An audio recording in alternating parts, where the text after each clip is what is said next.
ऐसा लगता है हवेली सालों से बंद है। लेकिन तुमने तो कहा था कि यहाँ केयर टेकर रहते हैं। हो सकता है कि वो अपने घर गए हों। कौन सा घर? यहाँ 50 किलोमीटर के एरिया में सिर्फ यही एक हवेली है। फिर कहाँ गए वो लोग?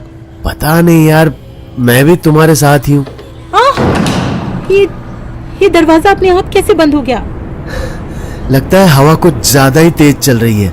इतना बड़ा दरवाजा हवा से नहीं। ये दरवाजा खुल क्यों नहीं रहा? अरे जाम हो गया होगा। तुम्हें कुछ समझ नहीं आ रहा क्या? यहाँ जरूर कुछ ना कुछ गड़बड़ है। हर्षद चलो ना यहाँ से वापस चलते हैं। चिल यार, कुछ नहीं हुआ। रात इतनी हो गई है, कहाँ जाएंगे हम? मैं कुछ नहीं जानती, मुझे बस वापस जाना है। ये बताओ बाहर कैसे निकले अब? पीछे एक दरवाजा है। हर्षद रमिका को अपने साथ ले हवेली के पिछले दरवाजे से निकल जाता है।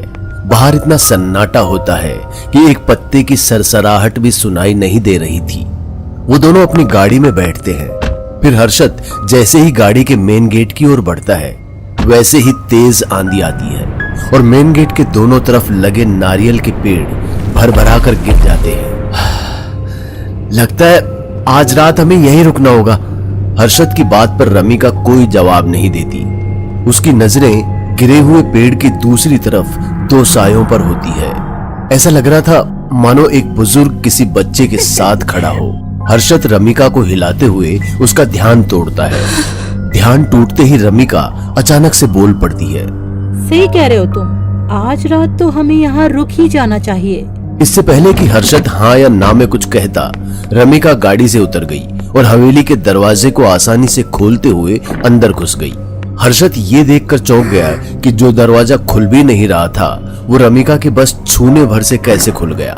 रमिका हवेली के अंदर चली गई, लेकिन हर्षद अब भी हवेली के दरवाजे को ही निहार रहा था। अंदर घुसकर उसने दरवाजे को बंद करने की कोशिश की, पर उससे दरवाजा हिला तक नहीं। तभी अंदर से रमिका ने हर्षद को आवाज दी और वो दरवाजे की तरफ पीठ करके रमिका की ओर बढ़ा ही था कि दरवाजा वापस से एक तेज झटके के साथ बंद हो गया। हर्षद, अरे घबरा क्यों रहे हो? मैं तो बस मजाक कर रही थी। हर्षद रमिका की बात पर बेमन ही मुस्कुरा देता है और उसके साथ ऊपर की ओर बढ़ने लगता है। खिड़कियों से फैल रही चांदनी के अलावा हवेली में हर तरफ अंधेरा होता है। हर्षद अपने कदम आगे की ओर बढ़ा रहा था, लेकिन अब भी बार बार उसकी निगाहें हवेली के दरवाजे की तरफ ही जा रही थी। क्या देख रहे हो हर्षद? कुछ भी तो नहीं, मैं तो ये देख रहा था कि हवेली में लाइट भी नहीं आ रही है। कैसे रहेंगे हम? तुम सही कह रही थी। चलो निकल चलते हैं हम यहाँ से। मन तो मेरा भी था, लेकिन आगे पेड़ भी तो गिरा है ना रास्ते में, तो रुक जाते हैं ना। अरे मैं गाड़ी दूसरी तरफ से निकाल लूंगा। चलो चलते हैं। अब क्या हुआ? चलो ना। हम कहीं नहीं जाएंगे। पर क्यों? एक बार बोला ना, हम कहीं नहीं जाएंगे। अचानक से रमिका का ये रूप देखकर हर्षद कांप जाता है और रमिका हाथ छोड़ उससे दूर हट जाती है।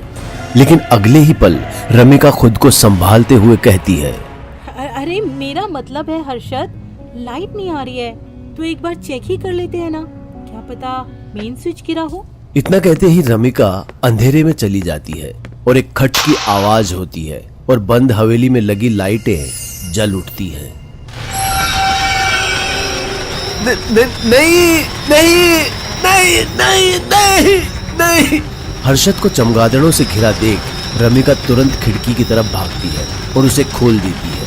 फिर देखते ही देखते चमगादड़ों का पूरा झुंड बाहर की ओर निकल जाता है और बाहर से भेड़िए की तेज आवाज आने लगती है। अंदर जमीन पर गिरा हर्षद अपने हाथों को देख रहा होता है जिसे चमगादड़ों ने नोच दिया था। रमिका हर्षद को संभालते हुए ऊपर के कमरे में ले आती है। एक तरफ जहां पूरी हवेली बंद और बदहाल थी, वहीं ऊपर हर्षद का कमरा एकदम साफ सुथरा और चमक रहा था। हर्षद को सारी चीजें अजीब लग रही थी। पहले उसके घर के नौकर का गायब होना, फिर अचानक रमिका का बदल जाना। पहले तो वो बंद हवेली देखकर डर गई थी, लेकिन पेड़ गिर जाने के बाद अचानक वो बदल कैसे गई? उसे कैसे पता कि घर में मेन स्विच कहाँ है? हर्षद ये सब सोचते हुए बेड पर पड़ी हुई रमिका को निहार ही रहा होता है कि रमिका बोल पड़ती है। ज्यादा सोचो मत, मेरे घर में भी मेन स्विच वही है, इसीलिए गेस कर लिया। पर तुम्हें कैसे पता चला कि मैं क्या सोच रहा हूँ? 5 साल से तुम्हारे साथ झक थोड़ी मारी हूँ बेबी। चलो ना, अब वो करते हैं ना जिसके लिए हम यहाँ आए हैं। पर अभी नहीं तो कभी नहीं डार्लिंग। इतना कहते हुए रमिका अपनी ड्रेस निकाल कर फेंक देती है और बचे हुए 2 पीस में अपनी अदाएं दिखाते हुए बिस्तर पर हर्षद के करीब आ जाती है और दोनों किसी सांप के जोड़े की तरह लिपट जाते हैं। हर्षद एक पल के लिए सब कुछ भूलकर चादर के नीचे अपनी प्रेमिका की जवानी का रस निचोड़ने लगता है। फिर वो उसके होठों में खोने ही वाला होता है कि रमिका का चेहरा उसे एकदम काला साया नजर आता है। हाँ, वो एक तेज झटके के साथ रमिका को खुद से अलग कर देता है और वो बिस्तर से नीचे जा गिरती है। माय गॉड हर्षद, ये क्या कर रहे हो तुम? पागल हो गए हो क्या? Sorry baby, sorry. लगी तो नहीं तुम्हें? मुझे लगा कि एक काला साया। दिमाग खराब हो गया है तुम्हारा। चलो हटो रास्ते से, कुछ नहीं होगा तुमसे, सो जाओ। अरे ऐसा नहीं है, सॉरी बोला ना मैंने, सॉरी। रमिका हर्षद से गुस्सा होकर बिस्तर की दूसरी तरफ चादर तानकर सो जाती है। इधर मायूस हो हर्षद भी सोने की कोशिश करने लगता है। एक बार फिर उसके दिमाग में वो तमाम ख्याल आने लगते हैं जिससे वो परेशान था कि आखिर रमिका बदल कैसे गई। बंद हवेली में अब उसे डर क्यों नहीं लग रहा? कहीं उसके अंदर किसी का साया तो नहीं? हर्षद करवट लेकर सोई हुई रमिका की प्यारी मुस्कान देखता है और उसके दिमाग से ये तमाम ख्याल दूर हो जाते हैं और रमिका को निहारते हुए उसकी आंखें लग जाती है और वो एक गहरी नींद में चला जाता है। उसके सोते ही बाहर हलचल तेज हो जाती है। हवा का रुख बंद हवेली की तरफ ऐसे होता है कि हवेली के हर खिड़की दरवाजे आपस में टकराने लगते हैं। चांद के आगे काले बादल गहराने लगते हैं और बिजली की तेज कड़कड़ाहट के साथ हर्षद की नींद टूट जाती है। रमिका को देखने के लिए जैसे ही हर्षद मुड़ता है तो वो देखता है कि उसके बगल में एक नरकंकाल पड़ा है। घबराते हुए वो एकदम बिस्तर से नीचे गिर पड़ता है। जब हर्षद अपने चारों तरफ देखता है तो कमरा अब पूरी तरह से बदल चुका होता है। बंद हवेली की तरह ही ये कमरा भी एकदम वीरान पड़ गया था। हर्षद इतना डर गया था कि वो भूल गया था कि उसके साथ रमिका भी है। वो भागते हुए हवेली के हॉल में पहुंच जाता है और देखता है कि हवेली का दरवाजा खुला हुआ है। खुले दरवाजे को देख तुरंत ही हवेली के बाहर निकलता है और अपनी गाड़ी में जा बैठता है। बाहर तेज आंधी चल रही थी और जो पेड़ पहले रास्ते में गिरे थे वो इस बार सही सलामत अपनी जगह पर खड़े थे। तभी हवेली के अंदर से एक तेज आवाज आती है और हर्षद रमिका की चीख सुनकर गाड़ी से उतरकर हवेली की तरफ भागता है। इससे पहले कि वो दरवाजे के अंदर जाता, हवेली का दरवाजा अपने आप बंद हो जाता है। हर्षद जोर जोर से हवेली का दरवाजा पीटने लगता है लेकिन वो दरवाजा टस से मस नहीं होता। हर्षद बगीचे से एक बड़ा हथौड़ा ले आता है और दरवाजे पर जोर से मारने वाला ही होता है कि तभी दरवाजा खुल जाता है और हर्षद अपने खाली वार के साथ हवेली के हॉल में मुंह के बल जा गिरता है। खुद को संभालते हुए हर्षद कमरे की ओर भागता है जहां से रमिका की आवाज आ रही थी। वहां वो देखता है कि उसका नौकर रमिका के सीने में चाकू सटाए होता है और जैसे ही हर्षद उसकी तरफ बढ़ता है कि वो चाकू उसके सीने में उतार देता है। रमिका, क्या हुआ? तुम ठीक तो हो ना? हमें हवेली से निकलना होगा अभी। तुम कपड़े पहनो। नहीं, ऐसा करो, तुम जैसी हो वैसे ही चलो। अरे तुम पागल हो गए हो क्या? इतनी रात को और इन कपड़ों में क्या कह रहे हो तुम? ये सब बताने का टाइम नहीं है रमिका। वो तुम्हें मार देगी और मुझे भी। कौन? तुम्हें कौन मारेगा? क्या बोल रहे हो तुम? अरे वही जिसे मैंने मारा था, मतलब मरवाया था अपने नौकर से। क्या बोल रहे हो तुम? कुछ भी तो नहीं। चलते हैं रमिका। रमिका कहीं नहीं जाएगी। ऐसे क्यों बोल रही हो तुम?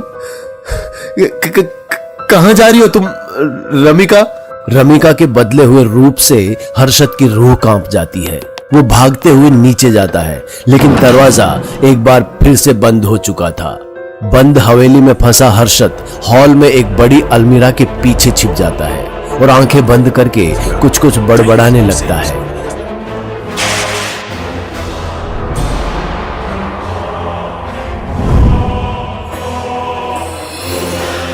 सारिका, मैं तुम्हें नहीं मारना चाहता था, पर मैं मजबूर था।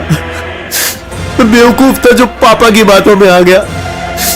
मुझे तुम्हें चुनना चाहिए था। हर्षु, कहाँ हो तुम?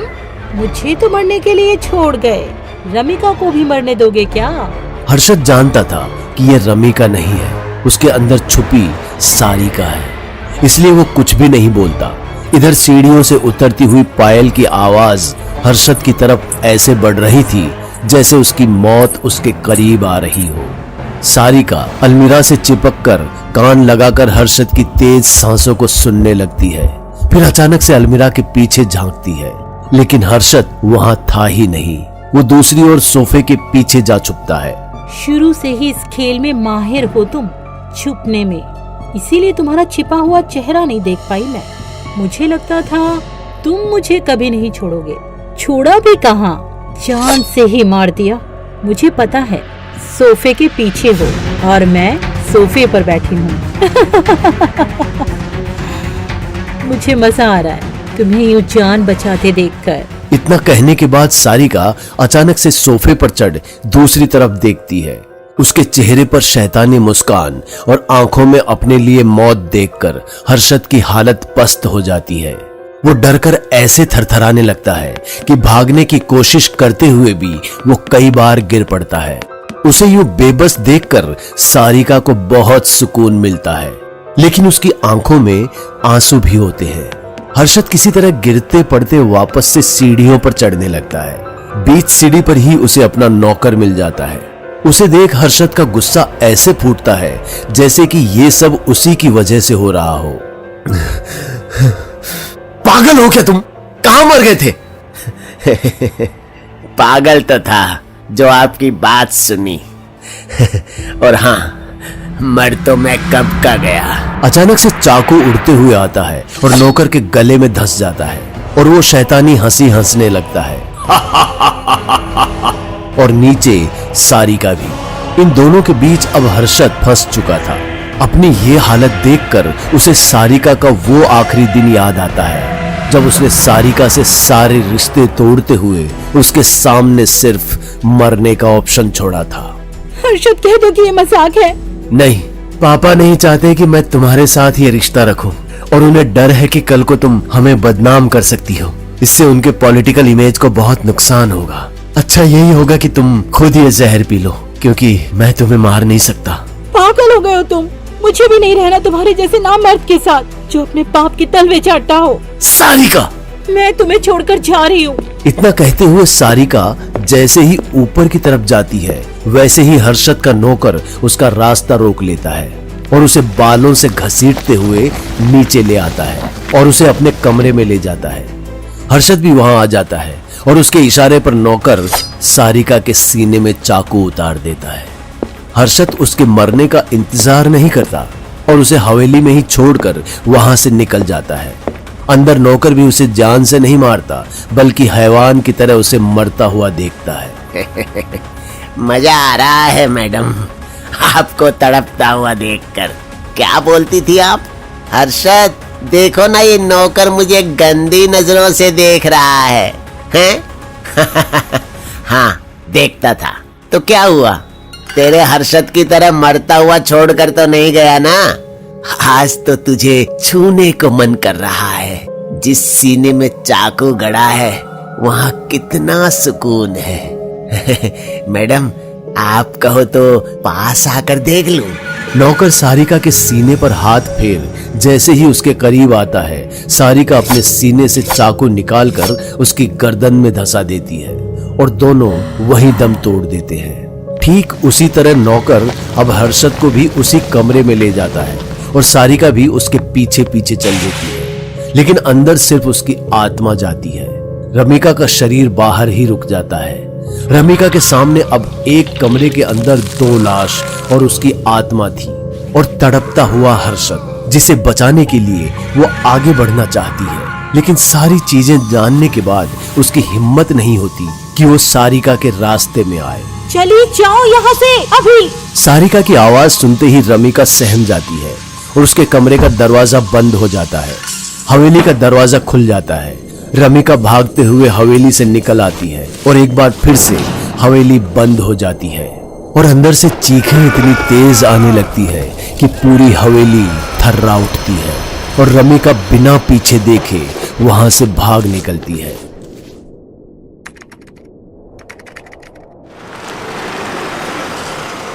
ये परफेक्ट लोकेशन है शूट के लिए। कहानी भी फिट बैठेगी इस हवेली पर। कातिल हसीना।